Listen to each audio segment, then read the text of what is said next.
وجميع ما خلقت على أرضك وما بين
and upon all those who follow them in their footsteps until the last day. Ya ayyuhal mu'minun, O believers, O Ummati Muhammad, Jummah Mubarak, welcome to you and to me on this holy day of Jummah.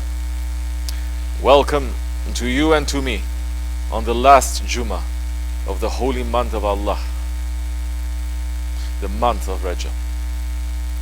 Welcome to you on the 26th day of this holy month. Welcome to you as the inhabitants of the heavens and the earth are decorating all of the universes to celebrate the holy night that we're about to enter into.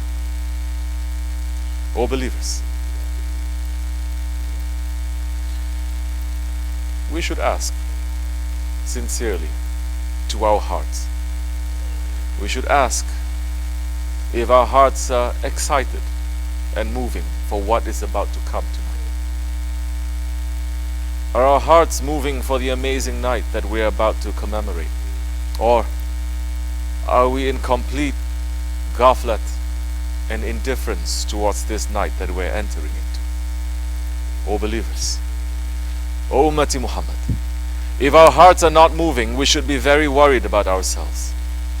We should be very worried about standing before our Lord Allah subhanahu wa ta'ala, because He is saying subhanahu wa ta'ala, Bismillahir Rahmanir Rahim, truly it is not their eyes that are blind, but their hearts which are in their breasts. And Hazrat Hasan al-Basri Qaddatullah Sir is warning those whose hearts are not moving, saying, your hearts are dead. A sleeping person cannot be woken up. A sleeping person can be woken up, but a dead man cannot be aroused. So we should take this, you and me. We should wake up. What is the night that we are entering into? We are entering, inshallah Rahman, tonight to the holy night of Mi'raj, the night of the Isra and Mi'raj. You may hear from here and there that this night is not important. You may hear from here and there not to worship tonight, not to fast, not to commemorate. Leave those words. Those who are saying those words, they should know one day they will stand before the one who hosted his beloved in the Mi'raj, and they will have to answer for their words. As for the believers, they will celebrate this night as they have been celebrating years. And what is the reason? Because it is celebrated, it is commemorated, it is honored by Allah subhanahu wa ta'ala. He has honored it eternally in the Holy Quran. In Surah Al-Isra, when He said, Bismillah ar-Rahman ar-Rahim, exalted is He who took His servant by night from Masjid al-Haram to Masjid al-Aqsa, whose surroundings we have blessed, to show Him of our signs. Indeed, He is the hearing, the seeing. And Allah subhanahu wa ta'ala is describing the Mi'raj in the most beautiful words in Surah Al-Najm, saying, Bismillah ar-Rahman ar-Rahim, by the star when it goes down.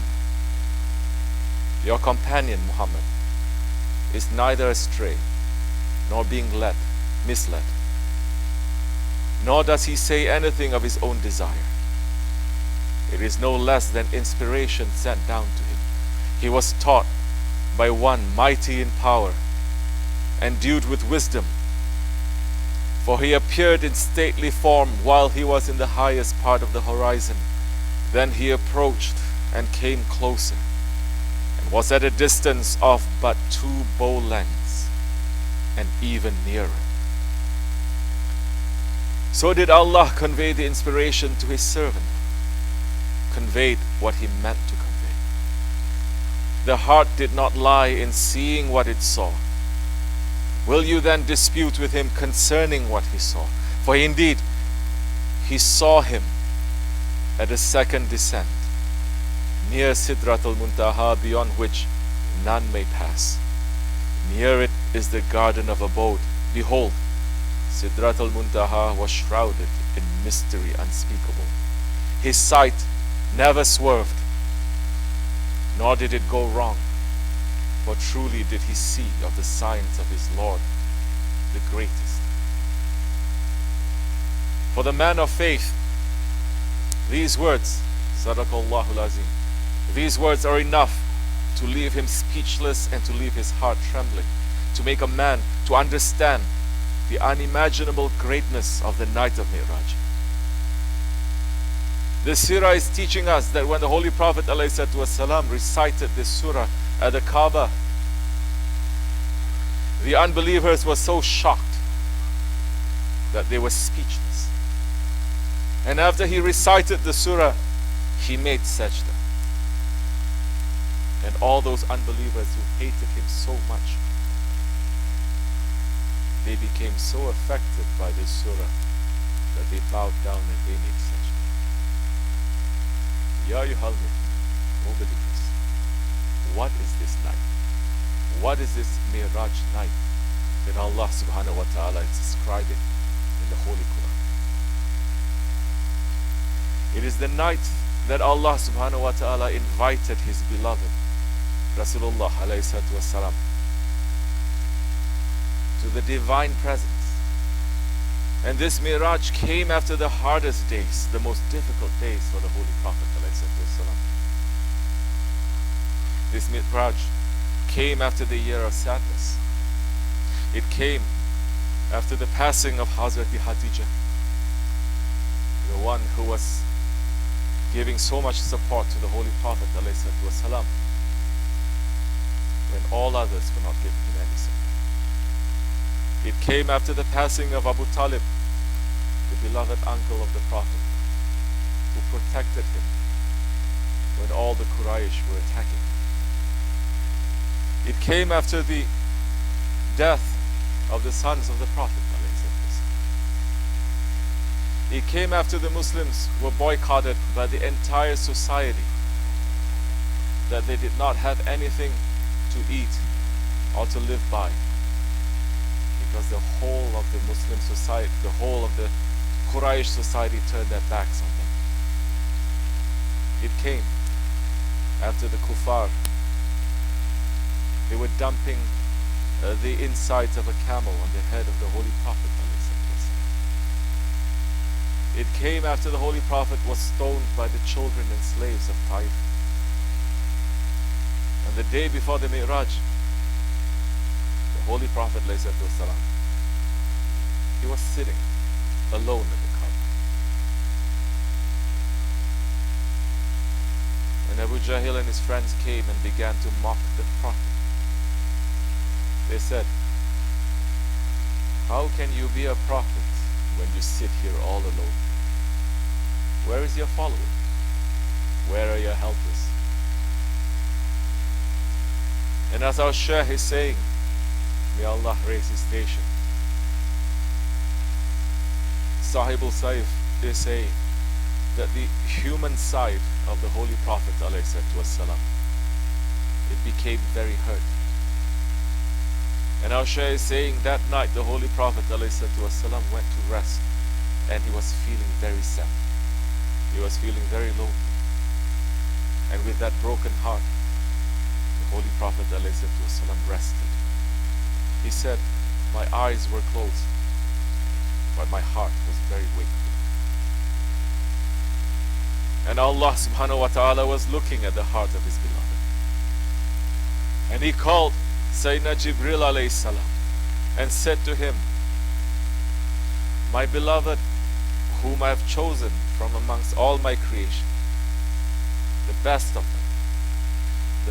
them all, lies resting in the house of Hani, saddened by the hurtful words of the unbelievers.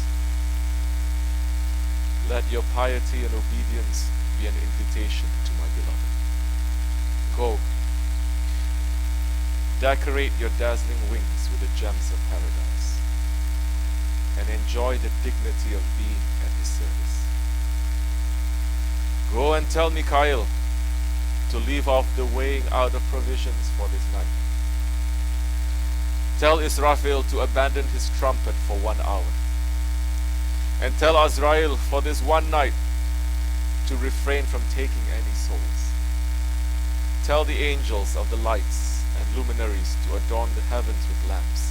Tell Ridwan to decorate the gardens of paradise. And admonish the angels to keep the gates to the pits of hell firmly closed, and the demons of hell not to move from their places.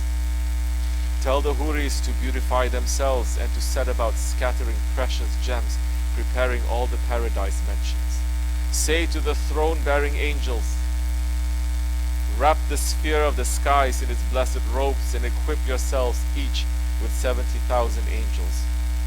You, Jibrail, repair to paradise, and there select a burak, then descend to the face of the earth. All the punishments in the graves will be lifted for the duration of this night. Go to my beloved who fell asleep, sad and lonely, in Hani's house, and be his companion. Awaken him gently and explain to him that this night he is to be shown his great destiny and the station of nearness that excels all other stations of elevation and honor. Invite him to come along with you. And this story of Mi'raj, it is endless. But in this Jummah we may speak just a little bit about it so that we can take some understanding from the Holy Night. And the Holy Prophet ﷺ, he mounted the Burak and the night journey began. O believers, don't think that the Mi'raj, it was an easy night. The Holy Prophet ﷺ went through so many severe tests. Honor is not given without tests. As the Holy Prophet ﷺ was ascending into the heavens, a woman with the most beautiful clothing and jewelry and makeup, an old woman, tried to call to him. But he saw that she was an old, worn-out, ugly lady. And Jibreel ﷺ explained that she was dunya, trying to trap him. And he said, if you had answered her salams, Ya Rasulullah, your entire nation would have fallen into the hell of the dunya. And Jibreel ﷺ explained that she was a dunya, trying to trap him, and he saw one trembling man, old man, who tried to get the pity of the Holy Prophet ﷺ. But the Holy Prophet ignored him and continued. And when the Prophet asked, Ya Jibreel, who was that? It is not that the Prophet did not know. This is to teach us, his nation. Jibreel ﷺ said, it is known to you, Ya Rasulullah. That was Shaitan trying to fool you. If you had tried to help him, your whole ummah would have fallen into the trick of Shaitan forever. We have to understand that even on the road to Mi'raj, the Holy Prophet ﷺ was being tested. And he reached to Qudus Sharif, and he led 124,000 prophets in prayer. Put that event in front of you. Every prophet from Adam alayhi salam to Isa alayhi salam, they were all gathered there in the Masjid al-Aqsa, giving salawat, welcoming the Holy Prophet alayhi salam, and taking bayat from him. The Holy Prophet alayhi salam ascended to the paradises, and he was shown so many amazing and beautiful things. He was the guest of Allah subhanahu wa ta'ala. O believers, understand that even at that time that he was a guest of Allah subhanahu wa ta'ala, the Holy Prophet alayhi salam, he did not forget about you or me. With every station, with every blessing, with every ni'mat that Allah has shown him, with every rank that was given to him, his reply was just worrying and asking, will this be given to my ummah? What about my ummah? That the Prophet ﷺ, the first words that came out of his mouth when he was born into this world, after giving shahadat and giving shahadat to his own prophethood, was ummati, ummati. And those words was what he was uttering when he was on the Mi'raj, asking about us, praying for us. He was repeating that call he had been given since his birth, saying, my nation. What about my nation? Oh, my nation. And Allah subhanahu wa ta'ala was reassuring him, saying, Ya Muhammad, don't worry. I am giving to your nation as well. Your nation that puts you before them. Your nation that puts you before their fathers and their mothers. Those ones who are following in your footsteps. Whatever that I'm giving to you, I will give to them. Understand that the Holy Prophet ﷺ was not only shown the beauties of paradise in that journey.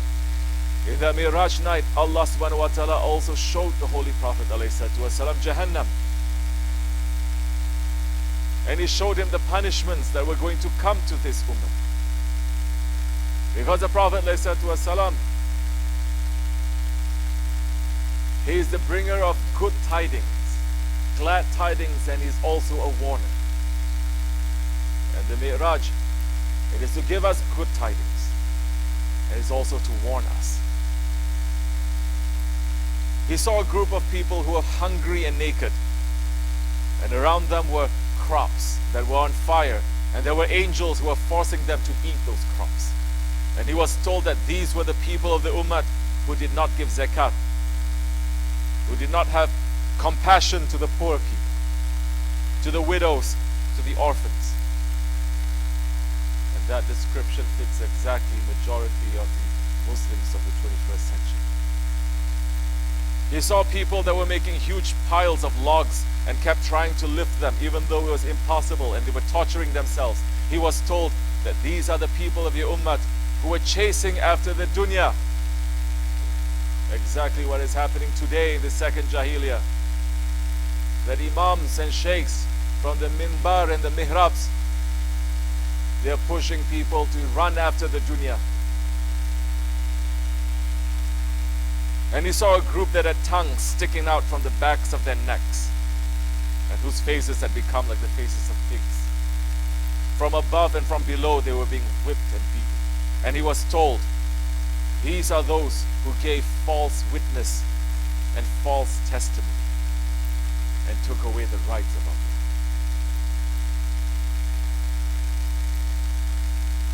All this concerns us. All this are warnings to us. We are not free from it. Oh believers, we should be careful not to be from those people that the Holy Prophet ﷺ saw in torment on the night of Mi'raj. And that night journey was continuing until they reached the Sidratul Muntaha. And Jibreel ﷺ said to the Holy Prophet ﷺ, I cannot pass from here. If I pass, I will burn.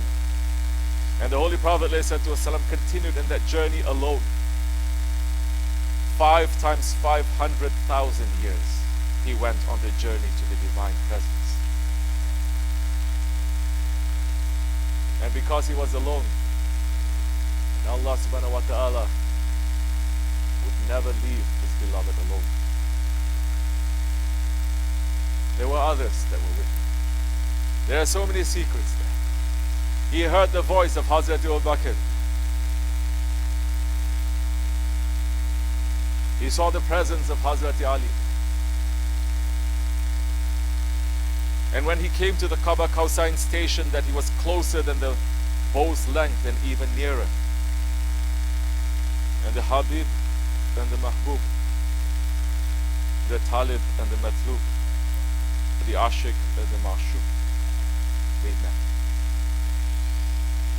This is the Mi'raj night that we are entering into. We must honor this night. We must hold this night high. We must take and apply the teachings of our Shaykh, Sahib al-Saif, who is teaching us the lesson of this night, saying the Miraj incident was a separation between the believers and the unbelievers, between the believers and the hypocrites. When the Holy Prophet ﷺ came back and said the incident that had happened, the unbelievers thought that now they have a big weapon in their hand and they are going to launch that everywhere and to everyone around the Prophet, and they are going to run to say to him, "You are crazy." And the Sahabis, they are going to run away. There were so many believers at that time also who believed Abu Jahl and all the other ones who were attacking, and they changed their lines from the believers to the unbelievers' side. They were believing up till that time. When Abu Jahl came using his own intelligence and saying to them, "Look, is this possible? This man is crazy. Don't follow him anymore." So many started to change their ways. But they were looking to the big ones who were holding the pillars of Islam. And they reached to Abu Bakr Siddiq radiallahu anhu.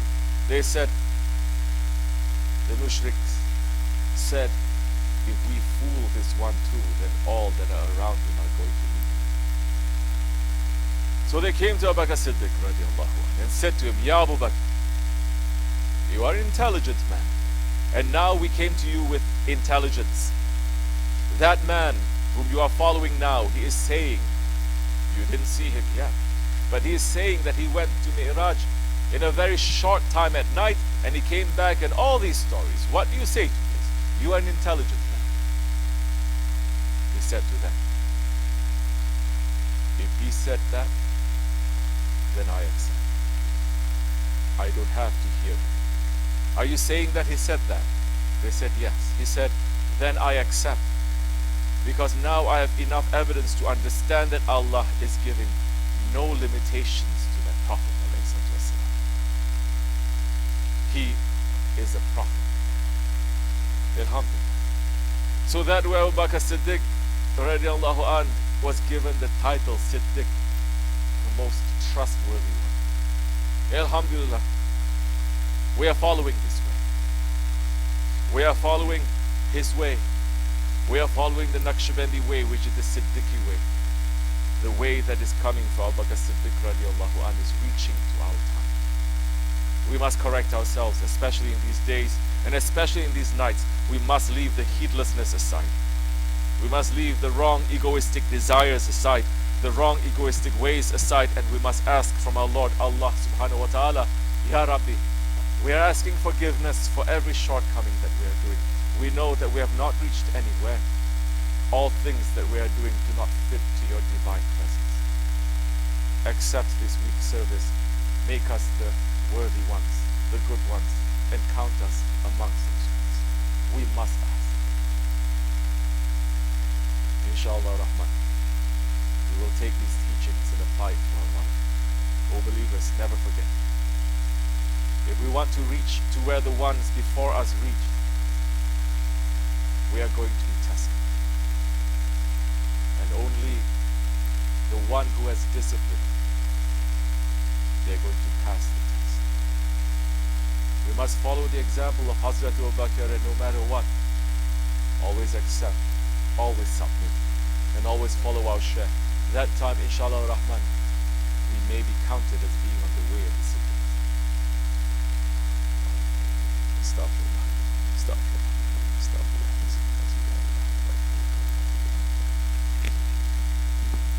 لا إله إلا الله وحده لا شريك له له الملك وله الحمد. لا إله إلا الله وحده لا شريك له له الملك. لا إله إلا الله وحده لا شريك له له الملك. لا إله إلا أنت سبحانك إني كنت ظالما.